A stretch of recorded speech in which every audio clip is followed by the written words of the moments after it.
오늘도 1인 시위 나왔습니다. 1인 시위 나왔는데 오늘은 7월 31일 수요일이고요. 지금 뭐 지난번에도 영상에서 보여드린 것처럼 서울지방고용노동청 여기 앞에서 그 활동지원사 소정근로 시간 표준화하라는 요구로 1인 시위 진행을 하고 있고요. 오늘은 좀 비는 안 오는데 좀 햇볕이 센 것 같습니다. 최근에 서울시에서 활동지원 기관 재지정 심사를 한다고 하고 있잖아요. 뭐 끝났는지 뭐 거의 뭐 지금 시작했는지 정확하게는 알기가 어려운 것 같은데, 그 서울시에서 이제 그 재지정 심사를 한다고 하니까 활동지원 기관들이 활동지원사 선생님들한테 거짓말을 하고 괴롭히고 이런 일들이 좀 있었습니다. 그 중에서 지금 말씀드릴 것 중에 하나가 이제 정시에 종료하고 정시에 종료되지 않으면 뭐 정시에 몇 분이라도 넘어가면은 그 넘어간 거에 대해서 결제를 취소하고 소급 결제를 하라, 이런 지시를 하는 활동지원 기관들이 있었다고 하더라고요. 그렇게 이제 이게 어떻게 될지는 모르는데, 요거를 이제 이후에 어떻게 될지 모르는데, 사실 활동지원 기관에서 그렇게 지시하는 것 자체는 선생님들의 근무 기록을 조작하는 거라고 말할 수 있습니다. 심하게 말하면 근무 기록 조작을 지시하는 거고요. 활동지원사들이 이제 근무를 이제 그 일한 시간, 근무 시간을 산정을 할 때 어떤 식으로 하느냐, 사회 서비스 전자바우처에 기록된 전산 기록을 근거로 합니다.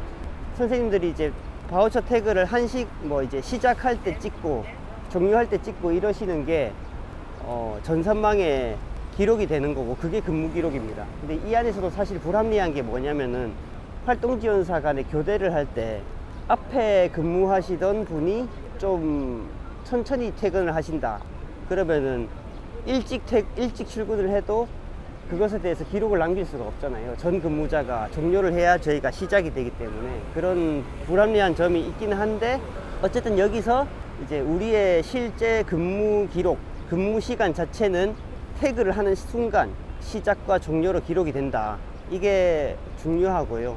그런데 이제 활동지원기관들이 서울시 재지정심사에서 어떤 이야기를 들어서 왜 이렇게 하느냐 하면은, 사실 그 활동지원 선생님들이 고용노동청에 진정을 들어가게 되면은, 그 임금체불 이런 걸로 진정을 들어가게 되면은 근로계약서나 뭐 이제 최저임금법, 이런 근로기준법 이런 거에 대한 최저기준을 충족하는지 뭐 이런 것들을 다투게 됩니다. 그런데 고용노동부에서 말하는 최저기준은 실제로 근무한 시간에서 임금을 제대로 받았느냐 요거거든요. 그러니까 이게 사실은 처음부터 고용노동부 기준은 처음부터 그거였는데, 사실은 이게 좀 거슬러 올라가다 보면은 활동지원사 선생님들이 진정을 하시는 경우들이 그렇게 많지는 않습니다. 그리고 노조에서도 사실 진정사건을 지원하는 케이스가 다수는 아닙니다. 그러니까 진정까지 가게 되는 경우는 대체로 선생님들이 진짜 돈이 궁해서라기보다는 기관으로부터 진짜 인간적인 모멸감을 받아서 그렇게 진정하시는 경우들이 많고요. 그러다 보니까 어쨌든 저희도 초기에는 그 진정사건 지원할 때 초기에는 실제 근무 시간이 아니라 바우처 결제 시간을 기준으로 진정사건을 진행을 했었습니다. 그런데 사측, 상대방 활동지원기관이죠. 그때는 어떤 복지관이었던 것 같은데, 그쪽이 이제 저희가 사실 상대하게 되는 사측 그 노무사가 이건 이제 실제 근무 시간 기준으로 산정해야 된다라고 해서 반박을 했었어요. 저희는 이제 뭐 46분, 47분 이런 거 따지는 게 아니라 바우처 결제 시간 기준으로 30분, 1시간 이렇게 단위로 잘라서 진정을 제기를 했는데, 사측에서는 그거를 이제 실제 근무 시간 기준을 해야 된다라고 주장을 했고, 또 이제 알고 보니까 고용노동청, 이제 노동청 진정 사건에서는 그렇게 처리를 한다는 것을 저희도 져가면서 이해하게 된 거죠. 그러니까 노동조합이 지원한다고 해서 모든 사건에서 이제 승리하는 건 아니고 그렇게 질 경우도 많이 있습니다. 그런데도 이제 선생님들한테 이제 저희한테 지원받으라고 말씀드리는 이유는, 그렇게 같이 사건을 해서 지는 경우가 있다고 하더라도 노동조합 같은 경우에는 이렇게 이제 조직으로 이제 사람들이 이제 기록을 남기고 이제 다시 그런 것들을 학습하고 이런 과정들을 겪잖아요. 그러니까 선생님께서 그냥 만약에 개인적으로 진정 사건을 진행하다가 뭐 사건을 졌어요. 그러면 그 지게 된 요인에 대해서 그거를 아무도 모르잖아요. 그럼 그거에 대해서 아무도 모르는 것에 대해서 그냥 계속 반복해서 질 수 있다는 거죠. 그런데 노동조합이 지원을 하면은 그런 졌던 경험들마저도 좀 기록으로 남고 저희가 이제 기억을 하고 있으니까 그런 것들을 다음에 지원할 때는 같은 방식으로 지지 않기 위해서 방안을 찾습니다. 그리고 그런 것들이 쌓여서 노동조합에 쌓여서 그 이기는 사례들이 나오게 되는 겁니다. 그래서 좀 드리고 싶은 말씀은 가급적이면은 질 때는 지더라도 개인이 지지 않는다. 개인이 지지 않고 이제 노동조합이 질 수 있게 해달라. 이런 말씀을 드리고 싶고요. 사실 그러니까 이번에 이 사건 같은 이런 이제 사태들 같은 경우에도 노동청에서는 실근무 시간 분 단위로 다 해서 이제 임금을 책정한다는 게 이게 기정사실이고 서울시 재지정심사에서도 그 기준을 하려고 하는 것 같아요. 그래서 활동지원기관들이 선생님들을 괴롭히고 있는 건데 결론적으로 말씀드리면 이걸 응하시면 안 됩니다.